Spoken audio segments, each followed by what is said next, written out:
So I'm gonna start this thing. Yeah. Okay. Ready? Yeah, I'm ready. Who's Greg? Who are you guys? What? Who's who? Who's Greg? That one's Greg. Oh, Greg.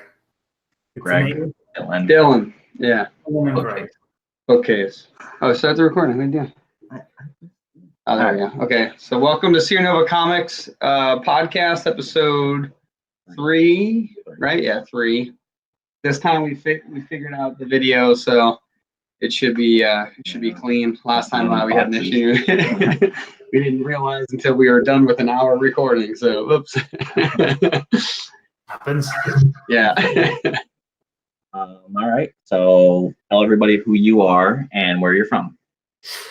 Right. Well, my name's Josh Saxon. I'm that's who I am. I'm from the UK, from a small town in England, but I live in Madrid in Spain. Cool. So, yeah, that's just I came here like about 10 years ago with just big romantic plans to travel around Europe and stuff, and Madrid was like my first stop, and I'm still here. That's yeah, so that's kind of interesting because that's sort of presented its own problems in terms of making comics, because a lot of backers are in the US, so that's been quite tricky working out like postage costs and stuff like that. But because international shipping, I think, can turn a lot of people off. A little bit, yeah. But yeah, I think I've managed to work that out. So yeah, that's me, and I made a comic book called Milky, and we're just about to launch the second issue tomorrow. Congratulations on that. Thanks. Yeah. Well, we'll see how it goes first. You can congratulate me. Well, the creation itself is also worth it. So. Yeah, I agree. That's definitely the hardest part of it. Speaking of Milky, like describe like the story and like what inspired you to do that. Well, so the story is, I think, sounds pretty dumb. It's a story of like a milkman that's got self-esteem issues. It sort of falls to him. What's that? Typical milkman. Typical milkman, yeah, with self-esteem issues, and it sort of falls to him to protect his village and essentially save the galaxy from an alien invasion. I think like other typical problems. Right.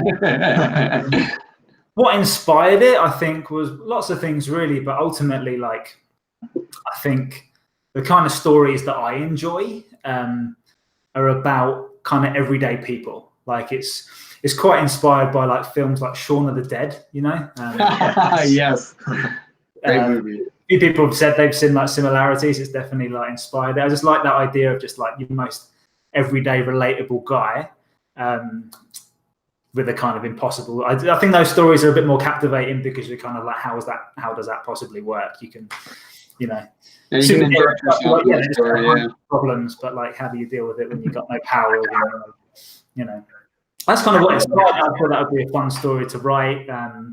And yeah, I mean, that's kind of like the stories I like Star Wars, for example. Like, I liked it when Luke was a farmer, like it was, he went from just being a farmer to like the kind of savior of the galaxy. That's a real big like arc and a big story that I think is kind of what makes films epic. So yeah, I just tried to think of the most redundant, useless character I could think of, and it was a milkman. all our milkman fans are going to be way upset. Yeah, sorry, I should be representing, shouldn't I? Yeah, it's like he kind of feels redundant in the sense of like the supermarkets are taking his jobs and stuff, and he's just like, people don't need him anymore. And I just if someone like that was the only person that could save the world, so that's what inspired it. Very awesome. We got in here. What is that? How do you? Guys, I've also got a bookcase with a few books. Very nice. It makes you look clever if you've got books in the background, doesn't it? Yeah. It gets people into thinking you're intelligent. Yeah, I try. Yeah, it works sometimes, so it's good. But oh yeah, so how do you feel about adding people in your life into your comic books? Well, I think I've sort of done that in two respects. The one respect in that, like, I offered a reward from the previous Kickstarter to appear in the comics. I've actually literally got family members in the book, and they've all been massacred by aliens. So that's a good way to introduce them. Yeah, I mean, maybe I should see a therapist or something, but I've murdered all my family members that were generous enough to back the Kickstarter campaign. So they're sort of physically in the book. But I think, like, your return. Any story that you write is always going to have, like, influences. Like, all the characters are a little bit about some people I've known, like people that I've just, like, yeah, not maybe so much family members, but like close people. But you know, I've worked as a journalist in my life, and you meet a lot of weird and wonderful people, and definitely, like, sure, yeah, people definitely have made it into the story in a kind of Frankenstein sort of monsters kind of way. But yeah, I think it's just naturally, like, I wanted, like, the characters to be real. Like, I don't know, like, I probably could have told the story without, like, having bad language in it, for example. But I you know, which would have made it maybe have a wider appeal and, like, widen the audience. But kind of the people that that's how they talk.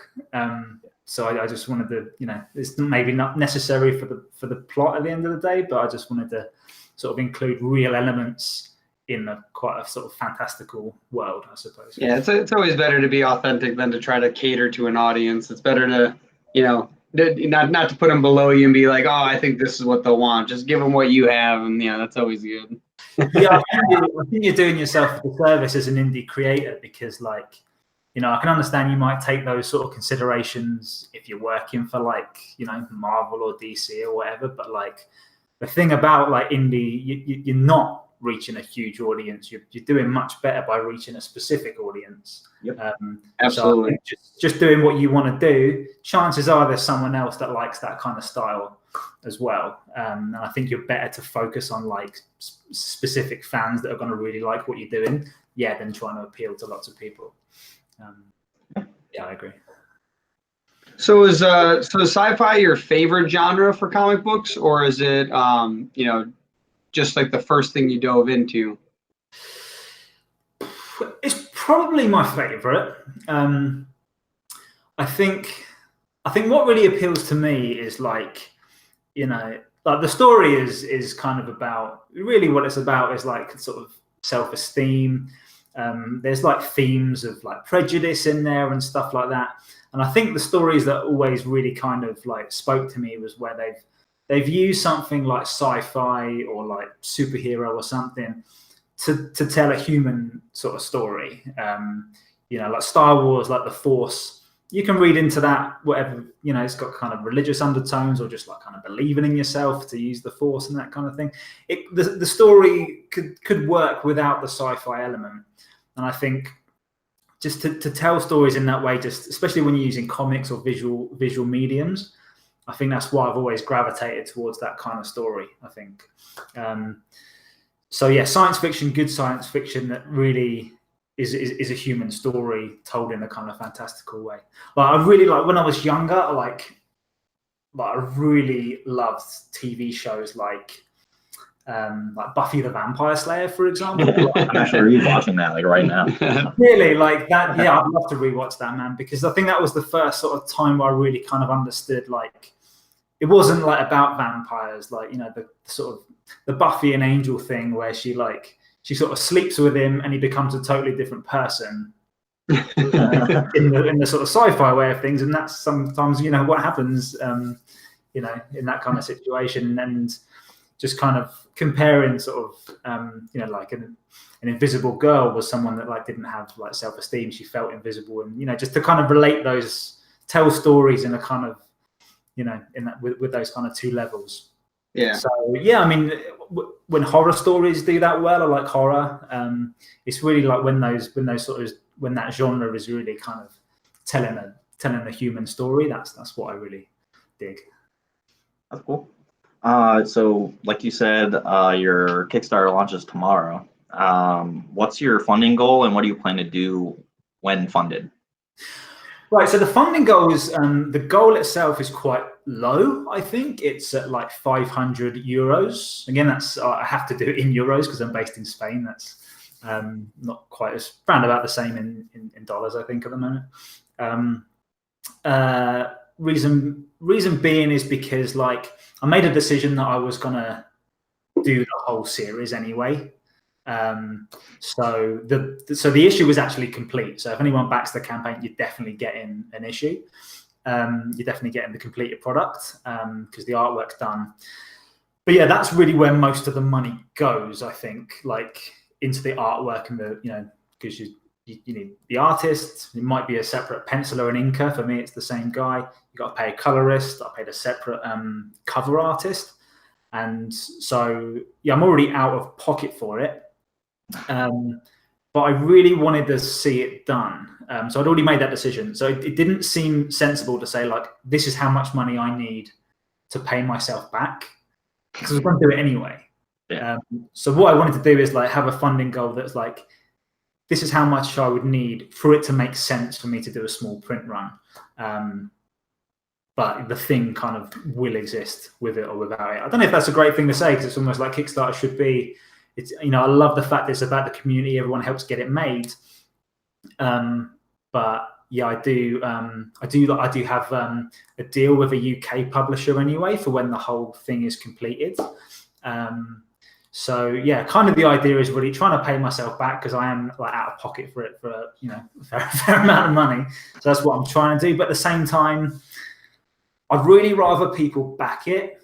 Well, Kickstarters, I think it's a lot about the people and the project itself and the community, but I'd rather people not back it like it won't happen otherwise. Back it because you just like the idea of the story. Yeah. Like that's so, and it's kind of, I think you can use Kickstarter. I think you can use it in two ways, really. You can use it as, a genuine sort of crowdfunding, all or nothing platform, or I think it works as a marketing platform as well. Almost like a sort of pre-release kind of thing. And that's where you can do kind of the merchandise stuff and just kind of make it special and sign things for people and give like sort of limited rewards, allow people to be part of the story. That's kind of the element of it that I like. So I've set the funding goal low for that reason. And I'm not even sure if that's a great idea. Maybe I should put it higher. Maybe it's sort of underselling myself to put it low. But I'd like to do a print run. The UK publisher isn't going to do a print run of individual issues. So if I didn't do this, they would never be. I've got on here. There would never be this like physical thing, which is just a thing I just wanted to hold in my hands, really. So that goal is to make it worth doing. Single issue copies. Are you going with a publisher so that you can get it into stores, or are you going with a publisher because you view that as the best way to get it printed? Do you know what? Like, I suppose it's been like I'm quite, I guess, a long way down the road from when I started. I didn't know how any of this worked. Like, at all. Neither. I don't know how many people do. I didn't really know much even about the indie scene, Kickstarter scene. I thought it was like, you write a pitch, you send it to a publisher, they say yes or no. So I'd sent it to the publisher before I'd even decided to do it on Kickstarter. And it's a small publisher, and there's no like upfront money or anything. It's just like a profit split. So yeah, I don't know even if it's gonna, in terms of profits and stuff, which way is worth doing. But it's a cool test. I can work out maybe you can do better and get a bigger audience by focusing on Kickstarters and doing it yourself. I know the publisher does like Comic-Cons and stuff, which is a bit harder for me to do here in Spain, like to even do like UK ones. It's a flight. So I have I know they'll give me a presence there. I don't know. I think it's just kind of worth doing everything, like talking to you guys, just kind of networking. And I kind of look at it in that way, really. And I don't sort of look at it like I must make this money back that I've invested, because I don't really do it as really invest. I'd like to keep going, and like if I don't make the money back, that makes that much harder. But I don't really sort of see it as something like I've got to make really smart, savvy financial decisions, or just kind of, they wanted to have a relationship, so let's do it, see how it goes. So, question: Do they are you able to print with anyone else, or are they exclusively your printers? Feel like they're probably, there's probably the contract I probably should read a little bit. I'm not really good at reading. Well, they're long and they're written in legal speak. Yeah, I was just curious because I don't know. I don't know. I mean, because I do living in Spain, I would like to do a Spanish edition of it. Seeing as I've sort of got contacts that could translate it for me and stuff, and actually, like in Spanish, like la leche, like milk, is like used as a kind of quite a typical expression. It means that it's really cool. So I feel like it could really fly here. Like the marketing could do it itself. Very cool. And I'm not sure what the international rights and stuff. I've got it on my list to sort of find out, but I don't really know. I feel like publishing deals are probably country specific, like sort of Netflix. Well, the reason I ask is because if you're looking, if international sales are the issue, there's a company that does dropship printing, so one-off printing in the U.S. called Ready Comics. They're in Arizona. And they're based in Arizona, so they're like, not in the middle of the country, but they ship to anywhere in the U.S. for obviously not international cost, and they'll do one-off prints. Or say you wanted to get a bunch of them to a Comic-Con, you can print a bunch of them, and they'll literally like deliver it to the Comic-Con for you. That's cool. I think Kablam, something like that as well. Blam? Yeah. Okay. Yeah. US-based, and they can actually fulfill it for you. What I found is, because I actually get a really good deal, and that's something I want to make clear in the campaign, is like to ship the standard issue, I can do it from here to the US for €3, and I can do it for €2 within Europe. So that's pretty cheap. That actually ended up being cheaper than I think what one of these, I don't know if it was Kablam, but one of these sort of fulfillment places said they could do, because they would do it through UPS, and that was something like $4 or $5. It worked out about the same. Issue being with that, like if you want to sign stuff, that makes it quite hard. Yeah. Because if you've got a reward, then you're going to put a little bit extra on it to sign it. I kind of need to have it here to do that. But yeah, I did that. This has been one of the things that really has taken probably more time than even the writing does. Just working out stuff like that, like how are you going to ship it? Should I, could I find someone in the US that I could partner with, that I could send a big box to, and they could, or vice versa. Maybe that makes like Madrid's quite well positioned in Europe for like sending out international stuff, and I can do it for cheap. Yeah, maybe I'll look into that. But all this kind of research and stuff, and then weighing stuff for like, all of my packages weigh about 2 grams more than they need to be in like the cheap sort of shipping cost. Yeah. Like in The Martian, where they're just trying to like shave weight off the spaceship so that he can escape. I'm just trying to work out how to make these work out how much the cardboard weighs for the envelope. Like there's so much like boring stuff involved in the Kickstarter that no one will know, that has consumed so much time. Yeah, all the math and everything. Because like we were trying to figure that out for our Kickstarter, and he's just like doing math. He's like, I thought you were good at math. Like, yeah, I remember doing that the night before I launched like the good Kickstarter, because the first one I did failed. The second one funded really nicely.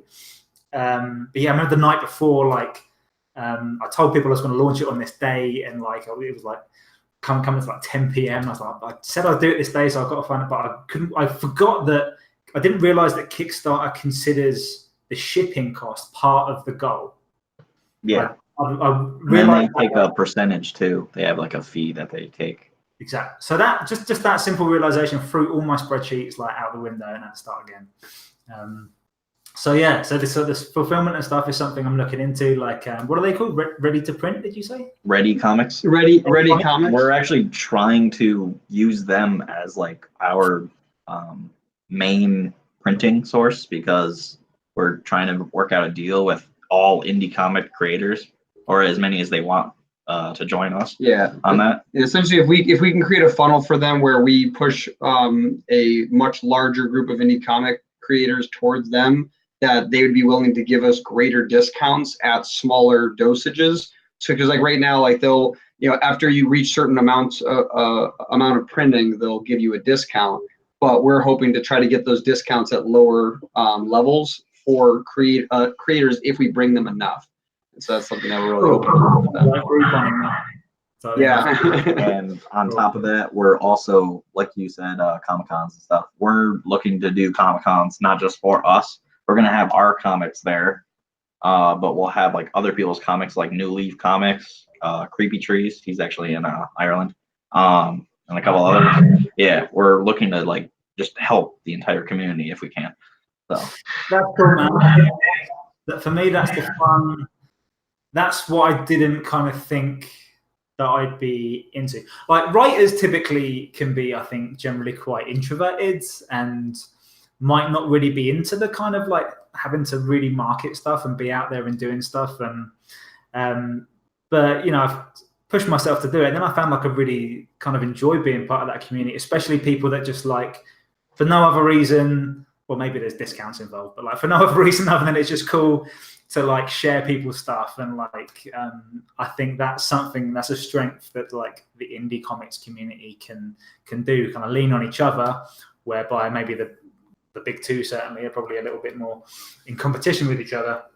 There's no need to be in competition with other indie creators at all. Well, that's the nice thing, is basically there's enough people out there that even if we get someone's attention, if our comic book isn't, you know, what they're looking for, we'd like to push them to anyone who they do like. Like, basically the goal is to share the audience, because if the more of us that can capture people, the larger the pool of people to the larger amount of creators. And that way, hopefully, no matter whose eyes we capture, there's a comic that they'd be interested in. And that's kind of the goal, is a huge variety of audience and a huge variety of creators. Cool. Good. Yeah, I agree. So yeah, definitely, and with the printing thing, that's something maybe I think certainly for single issues, just the standard issue reward, which is typically was certainly the most popular reward, just to get the one book. That could a US distributor and networking and partnerships would work. I've actually gone with a company. They're UK based. Are they UK based? They're in the UK and they're in the US. They're called Mixam. I went with them because I thought, because I'm going to sign stuff, I'll print it here in Spain. They actually worked out to be much cheaper, even though they were sending it internationally. Like I don't know why. I heard that maybe during the economic crisis, I think a lot of printing presses went out of business here. So you had to work something out to get people to use it again.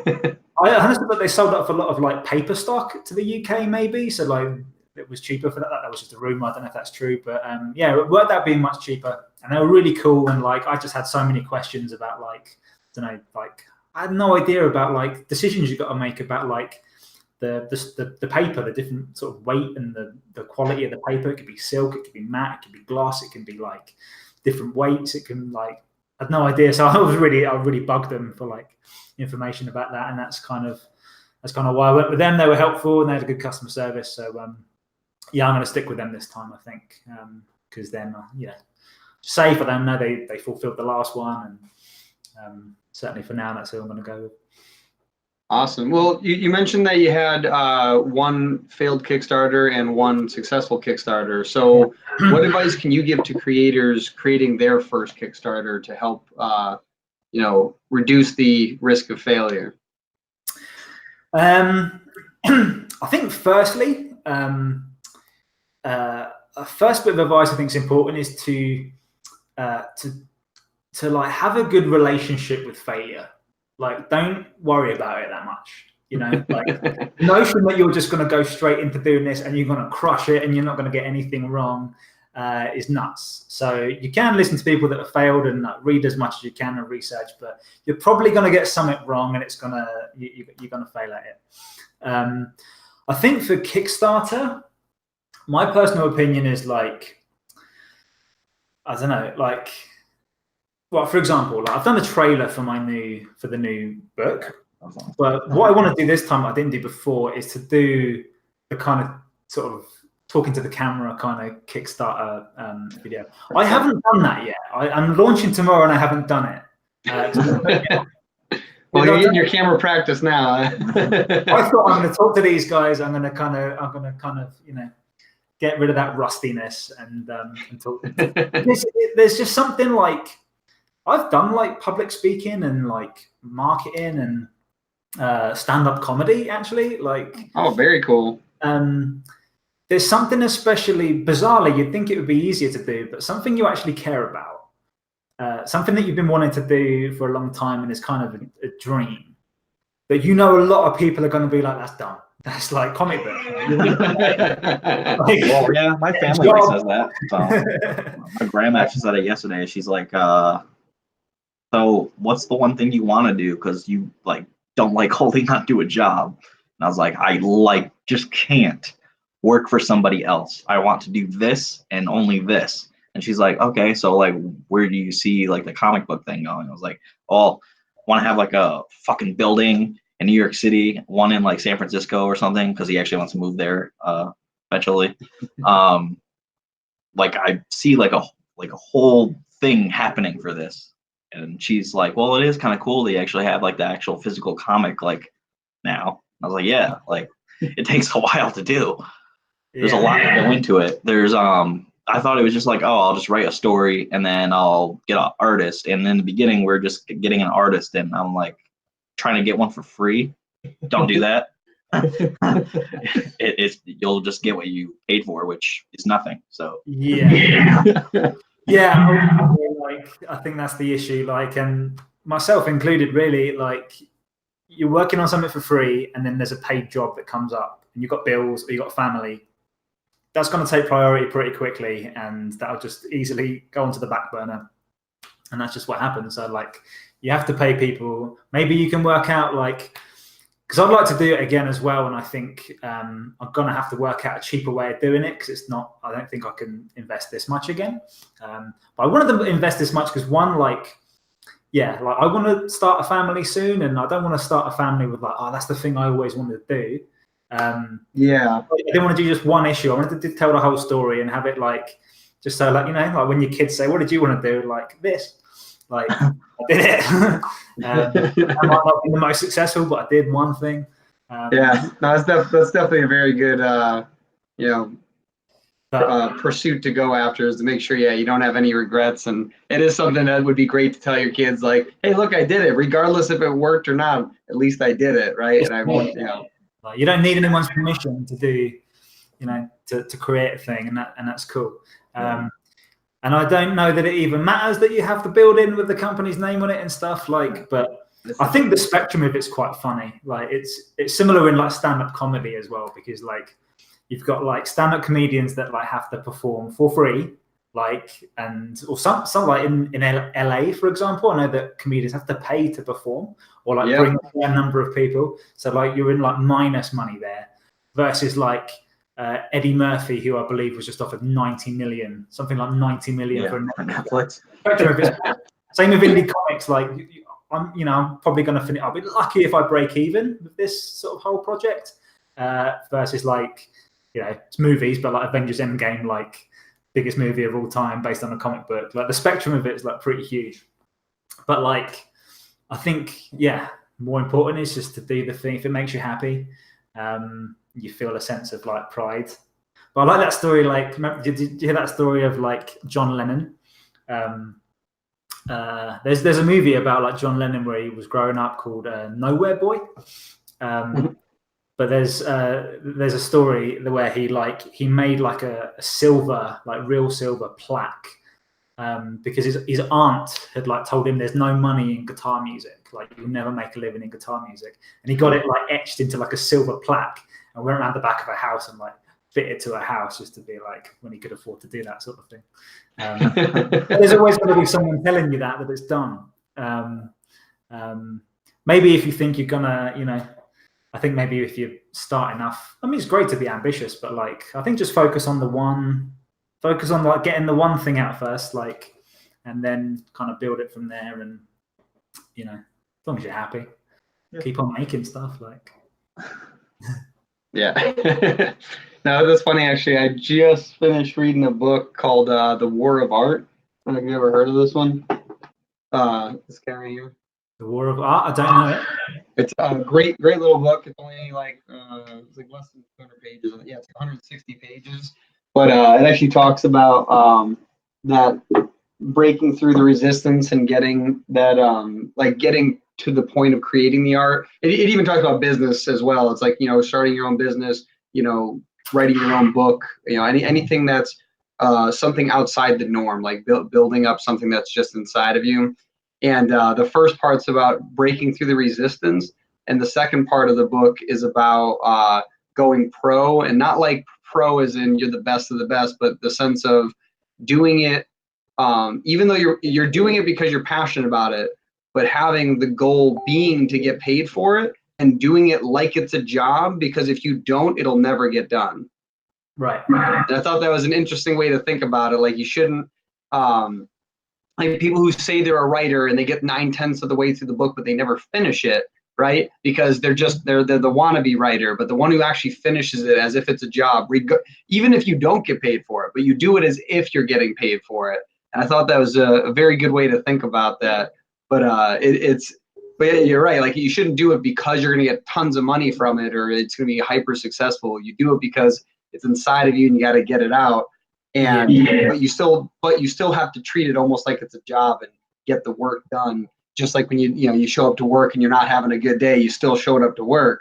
Same with your dream of whatever it is, creating a comic, writing a song, starting a business. You still got to show up every day. And it's funny because that's actually what inspired me to start getting my daily routine back in check, because I work from home. I do digital marketing as my business aside from this one, and so that's something that's I think that's very good for artists to realize, is that if you really want to get it done, you got to treat it like a job, even though it's just it's like a passion. Yeah, absolutely. And yeah, I'm kind of in a sort of similar position where I can work from home. Like I said, I live in Spain, so like living costs are relatively low, and I'm sort of in a position now where I can sort of afford to kind of take a bit of time out, take a window to sort of work on this and just sort of give it my all as if it was my job. And I am working like it is my job right now. Not everyone's in that position, and I think that's definitely. I didn't feel that way when I was working sort of full time in an office, very sort of corporate job, long commutes. That makes it like so much harder.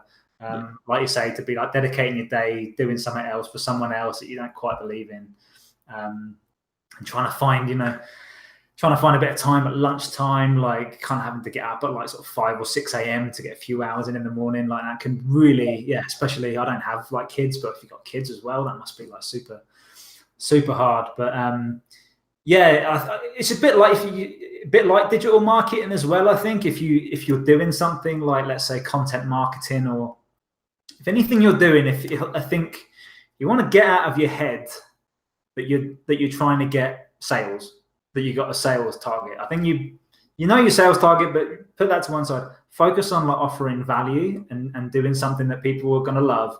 Create some content that they're going to really, have a good response to, and then as a byproduct, you might hit your sales goal or whatever. But it's just, I know it's difficult. You still got kind of, when you're in a corporate thing, or you got clients and they need to see the spreadsheets and they need to see which way the hours are going. But to kind of be like, that's very much like Gary Vaynerchuk. You can see his poster on the wall over there. Is that Gary? Yeah, it is. Do you follow Gary? Yeah, I like Gary. He's a bit much, But it's funny you said something in the very beginning of this talk that made me think of that, where you're like, if I removed vulgarity from my comics, I might be able to get a larger spread, but it wouldn't be authentic. He did say that. That's exactly how he is. He's like, if I stop swearing or even cut it back a little bit, he could have a larger audience. But what he says is, and I do very much appreciate this, he says, in the short term, I'd have more followers. But in the long term, he will ultimately end up with more than he ever could if he was inauthentic.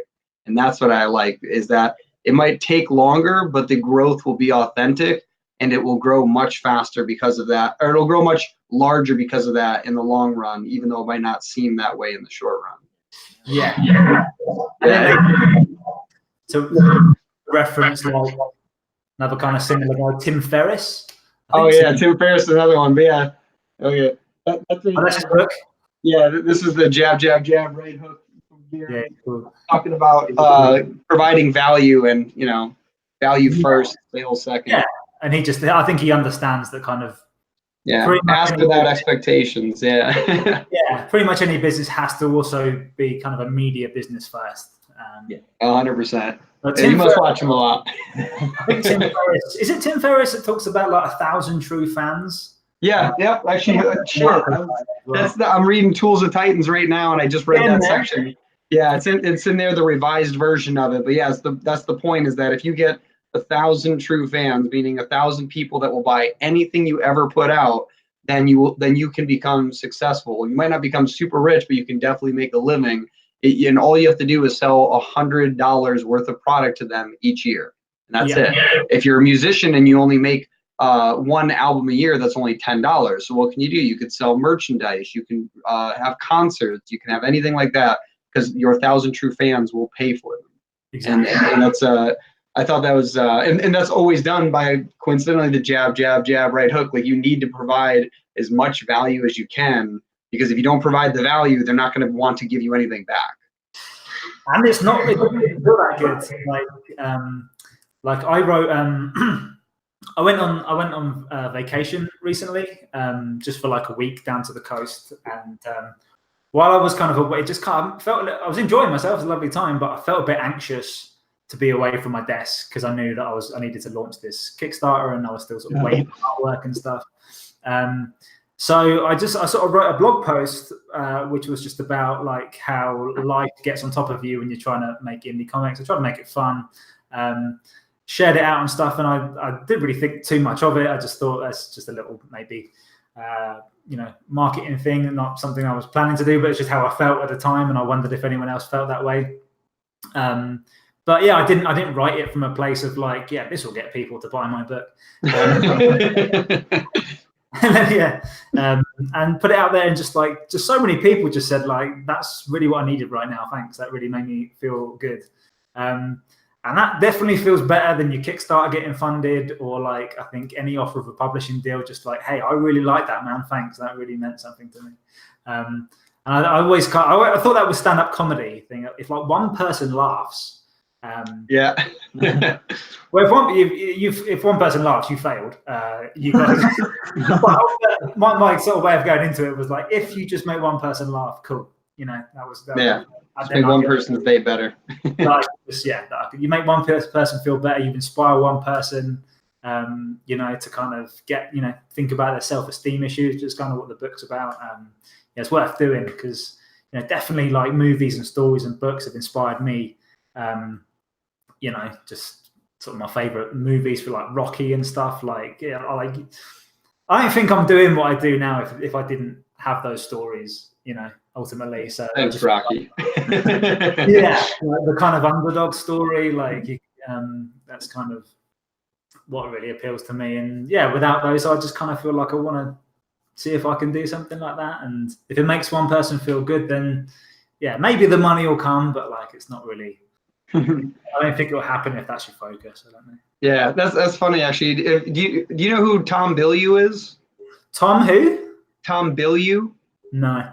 So he's co-founder of Quest Nutrition, which is they create Quest bars. I don't know if you've heard of them. I don't know if they're in. I don't know if they're international yet, but they're basically a nutritional bar that they're one of like the first bars that don't use corn syrup to hold them together, because all the machines that were designed to make bars, that's how they hold them together. And so they had to redesign a new machine just for that.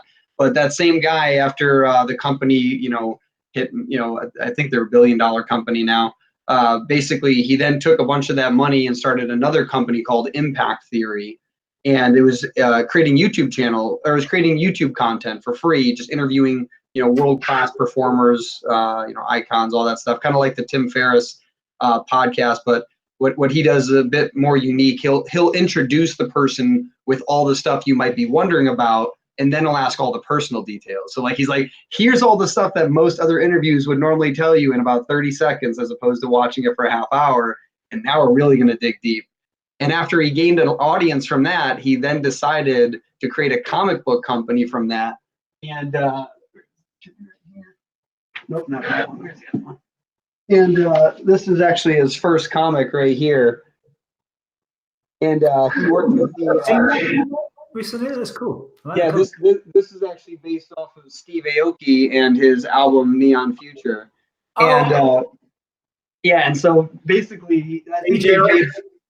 Say it again. Steve Aoki's a DJ, right? Yeah, yep. Yeah. And and basically, I think they're up to like 4 comics now. But their goal is to tell a story that impacts people. Like his goal is to break people out of the matrix, so make them think differently.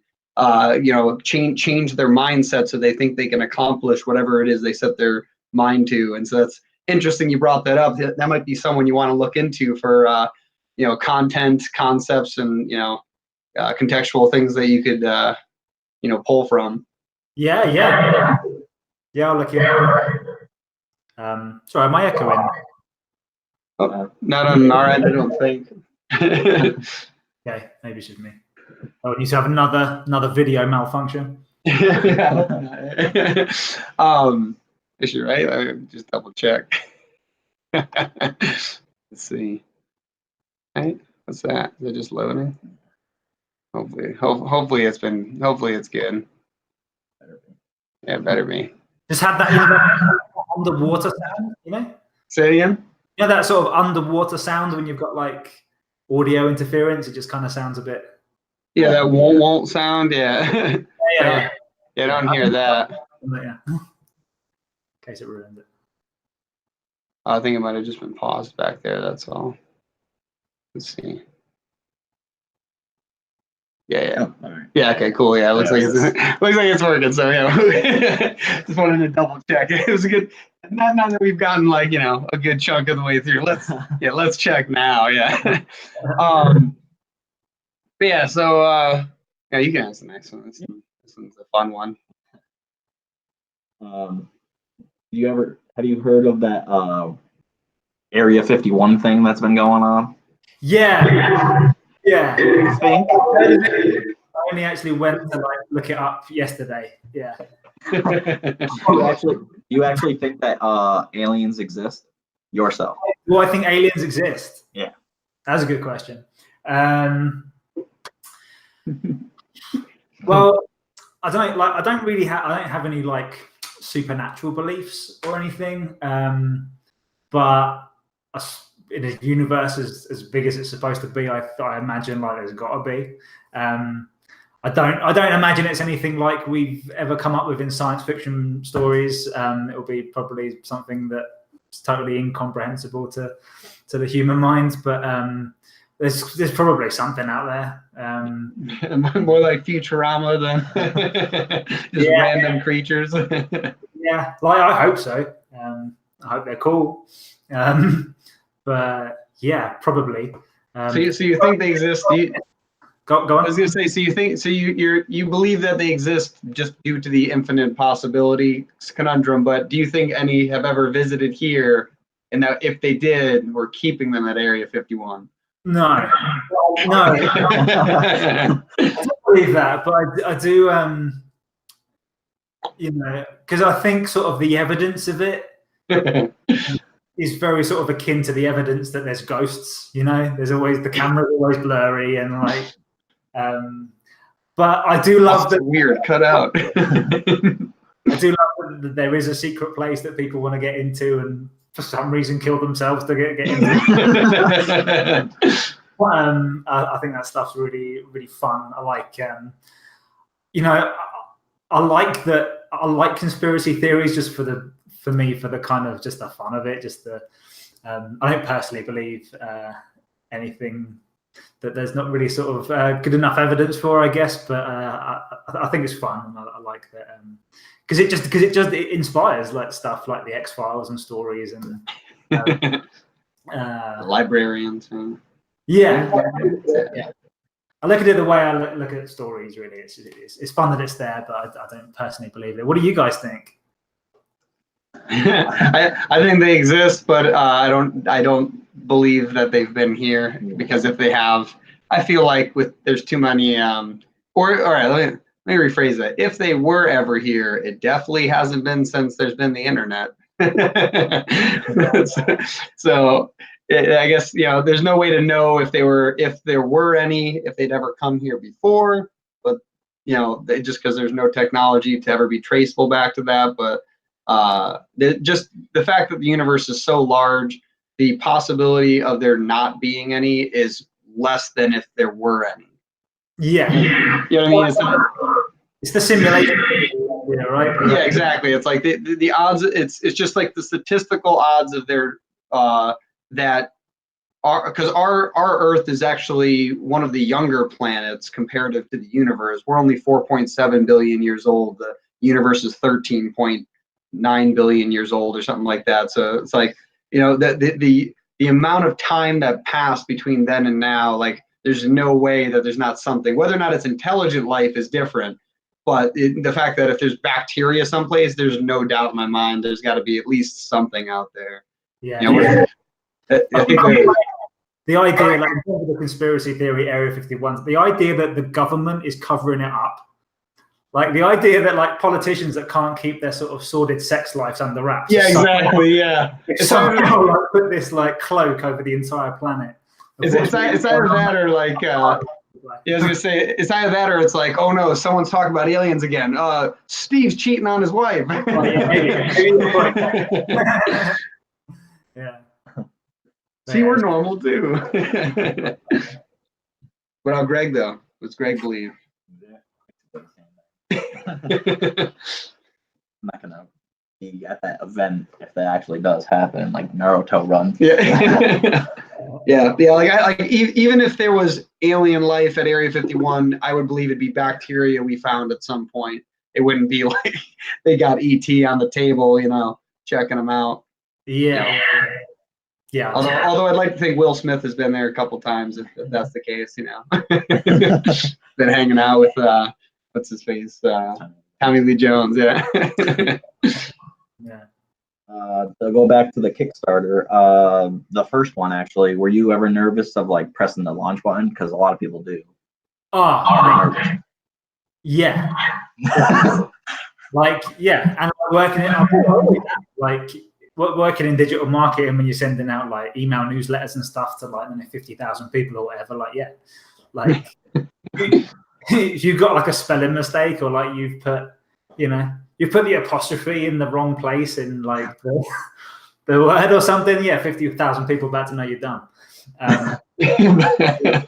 Yeah, it's always nerve-wracking, but like going back to what I said earlier, I think for some reason I didn't imagine it would be like, because it's your thing, but that is especially nerve-wracking just to be like, even to like friends and family, like, hey, this is what I've been working on, this is what I spend my free time doing, this is like, there's something especially like hard about that for me, I guess, to be like, hey, pay attention to my thing.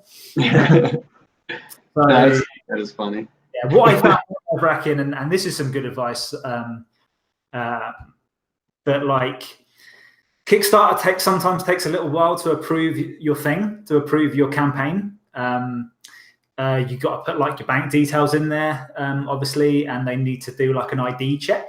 And I hadn't really finished uploading the campaign until Monday, like Thursday, and I realized actually, so Friday, Monday, Tuesday, that's 3 business days. I've told everyone it's going to launch in this date, and they might not even approve it. So that was I think a bit of a panic for me that I was just going to end up launching it late. Because so bear in mind, you want to have it uploaded. You can always edit it, which is the cool thing afterwards. And you can even edit rewards as long as no one's backed it. But get it approved. If you're gonna like announce a launch date, get it approved like at least 2 to 3 business days ahead of that, and then edit it. Because I think I'm still like editing it now and like tweaking bits and pieces, and it's been approved, ready for launch. So that's good. Yeah. But I think also the way I'm doing it is a little bit like, I guess it almost feels like cheating, because like I think €500 is pretty low. The last one did like I think 1,400. So I feel like fairly confident that enough people liked it that I could get to that 500 place, and I feel like I've optimized a lot of stuff and made the campaign better, and I plan on doing the video that I'm putting off doing. which I feel like will help. So I don't feel too nervous that I won't hit it. I feel like I'm cheating. I feel like I need to make it a challenge. Like, you know, it's not fair. Like these guys that just like do it on like the final day and they sort of celebrate and they were going through the nerves and stuff. I feel like I have those kind of nerves because of the way I'm doing it. But yeah, there's part of me that feels a bit of a fraud. But yeah, pushing that button, any kind of like button like that, I think you should be a little bit. If you're not at least a bit nervous, you don't care. You know. Yeah, that's a very good point. Yeah. Yeah, it's the same thing with doing even like an interview like this or like stand-up comedy. Like if you're not a bit nervous, it's probably not going to go well. And I think that was a mistake. I think I made the first. Well, maybe not a mistake. I kind of just like the first one. It's not like I didn't try, but I was just sort of, you know, testing the waters, kind of doing it just to do it. I didn't have a following. I didn't have any kind of like social media. It would have just been me and my mum on there, and it pretty much was. Thanks, nice. But I just kind of wanted to see, like, you know, how does that platform work, and what do you know, would the story itself just kind of like do its job?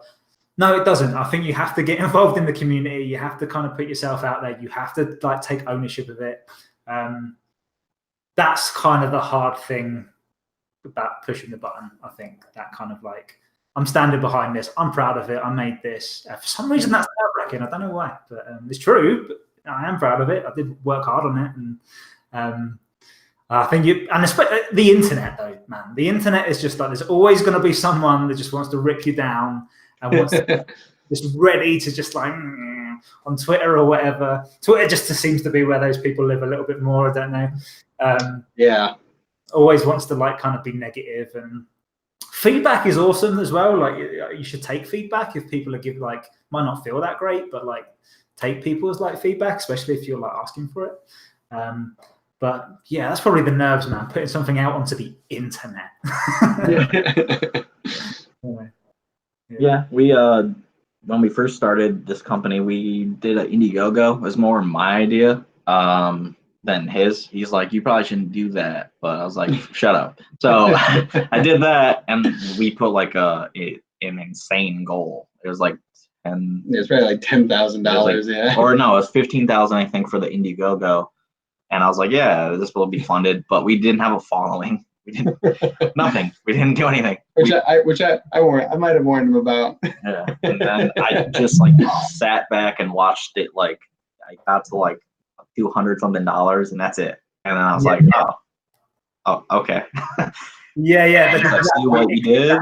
Exactly that to me. Like I launched it, and then like within like seconds, I got like my first backer, and I'm like, wow, I am basically the Jay-Z of the comics world. And it just like stopped. As quickly as it started.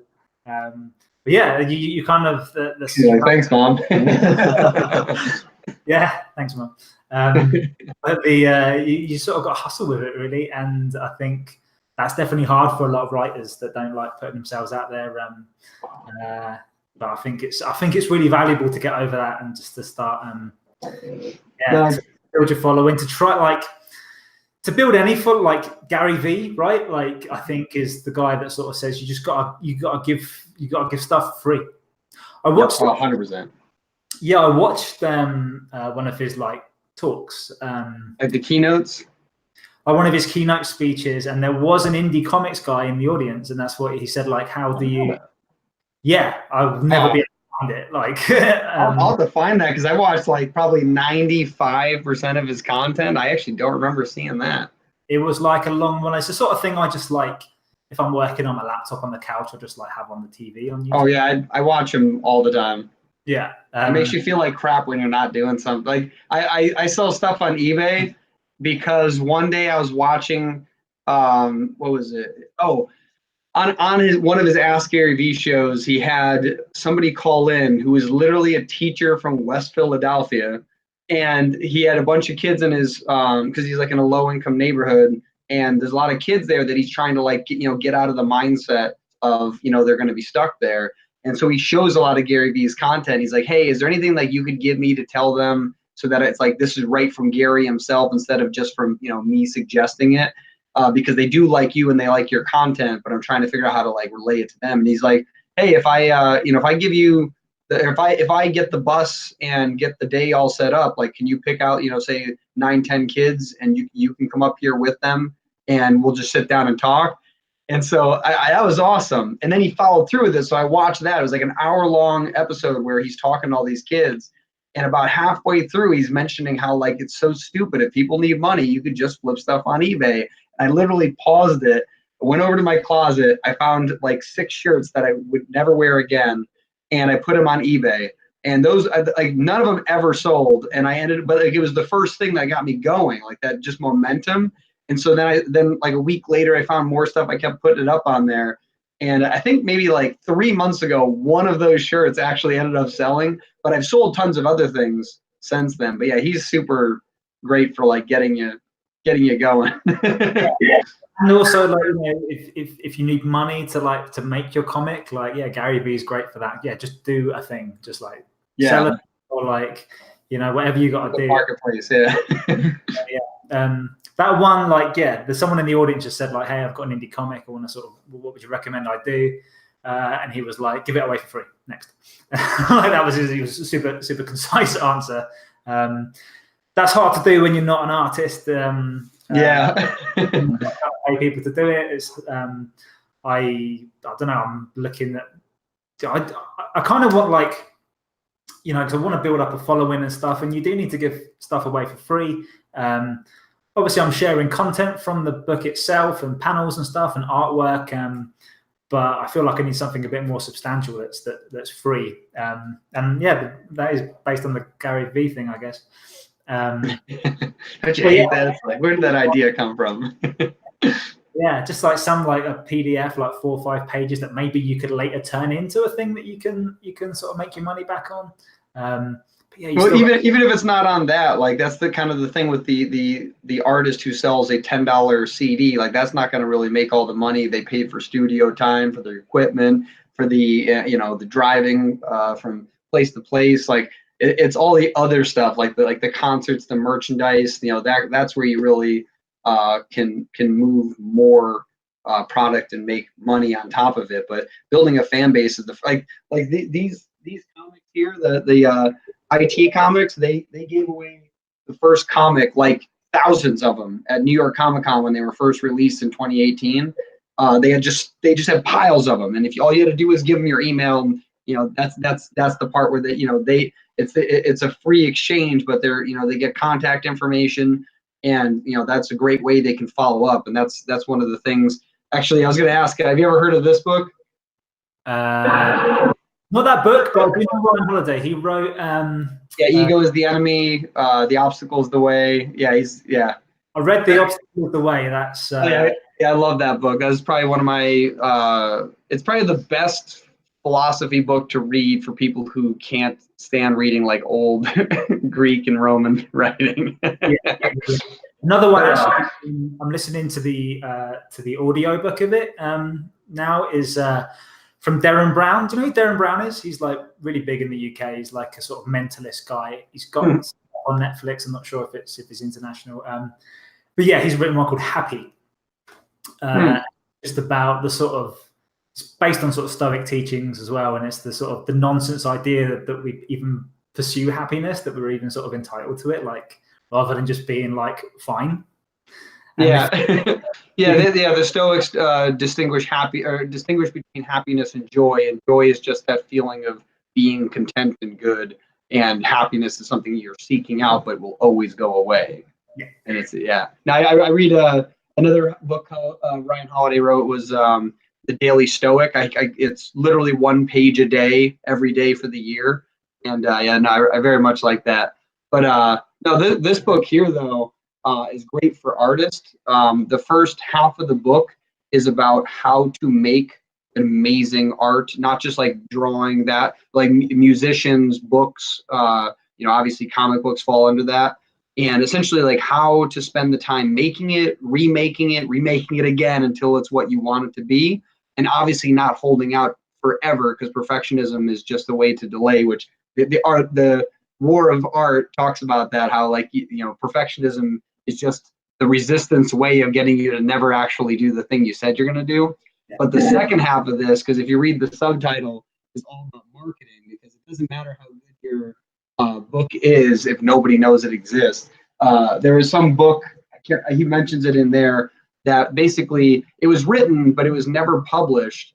And years and years and years go by, and finally someone found it. And he's like, this is one of the greatest pieces of literature I've ever read. So he publishes it, and it never really gets a big audience because he didn't market it. And obviously the author wasn't around for it. And it's just like, it's just this magical piece of work that no one ever got to see because it wasn't marketed. And so that's the thing that people don't realize. Like, it doesn't matter how good your product is. It's not, you know, it's not a small society anymore. If you build it, they will come. Like, there's so many people and so many things being created every day that if you don't make your thing stand out, then it's not going to ever be seen. Right. I also think like sort of marketing, sales and marketing has got kind of a bad rep, you know, like like that Bill Hicks bit. Do you remember that Bill Hicks bit when he was the comedian? There was about like, it's just the whole bit about if you work in sales and marketing, just kill yourself now.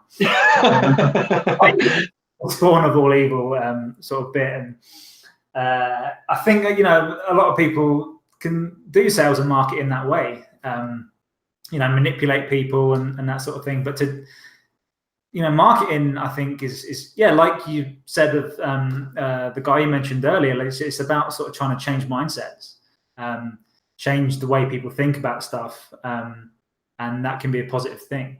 You know, there's a big marketing challenge for things like electric cars and all these things. You have to change mindsets, and that's kind of, I think, what marketing is. And if you've got a good product, you should be able to do some good marketing. You should be able to explain to a person what is the benefit to them, and if that is something you're concerned about, again, putting the money and stuff. That if you're concerned about like explaining to someone, hey, I think you'll like this. I think this will be good for you. I think you might enjoy this. I think it might make you feel something. You know, you should have sort of most of the marketing done. Still a lot of work and still a lot of do, but like I think people can shy away from market, and I certainly did. I just thought of like, well, if you like the book, you like the book, like, which is why I've not, you know, certainly in the first time wasn't quite as sort of forthcoming about it. But yeah, it's that hard thing. You have to kind of, especially when you're marketing yourself and putting yourself out there, you're saying, I think this is a great product for you for this reason. Yeah, I feel like, yeah, it's just a lot of big corporations. They're doing it for the sale, regardless of the benefit. They'll make up a benefit if they need to, but that's the thing. It's like I was saying earlier, I do digital marketing myself, and the companies I market for are like health and fitness. So I don't care if I trick you, right? Like, oh no, I made you become healthy, right? Like, so that then, you know, it's fine. And it's the same with escapism products. Like, people need escapism in their life. You can't be all in life all the time. Everyone will lose their mind. Right. Yeah. So if your escapism product is better for somebody, then that's fine. Like, I don't think you should binge Netflix, but for whatever it is, $10 a month, like, that's a great deal to have access to, you know, escapism whenever you want. Right. Like, then that's kind of like what our goal is with our company. We're trying to get the indie comic book collection. Right. We just want this massive category of our massive catalog of unique categories and comics accessible for, you know, not a crazy amount. Yeah. And get the am I echoing again? I feel like I'm echoing. It did just delay a second, but it sounds like it's back. Cool. Yeah, so it comes back to the long tail, doesn't it? The idea of just like just having so many different things to someone. The most weird and wonderful thing is going to be their favorite thing in the world, like super neat product. And yeah, having more content available is great, and stuff like Netflix just making so many kind of weird and wonderful things that just so many things I just see on there. It's just like so super specific, but the categories as well get crazy specific. This is for 10 people. Yeah, it's like, yeah, there's 10 people that watch that documentary, man. But yeah, and at the same time, there's things that like just everyone loves, and then just like one person doesn't. Like, weird one for me, like I love Batman, for example. I don't like the movie The Dark Knight. I don't like that movie that much. I think it's, yeah, what? Right. like it's just not for me, and that's fine. Like I don't think it's like a bad movie. That's crazy. It just doesn't it's a weird one, I guess. Like it's just like I think that's crazier than if you did believe aliens visited. any people that were going to back my comic now from your listeners are just definitely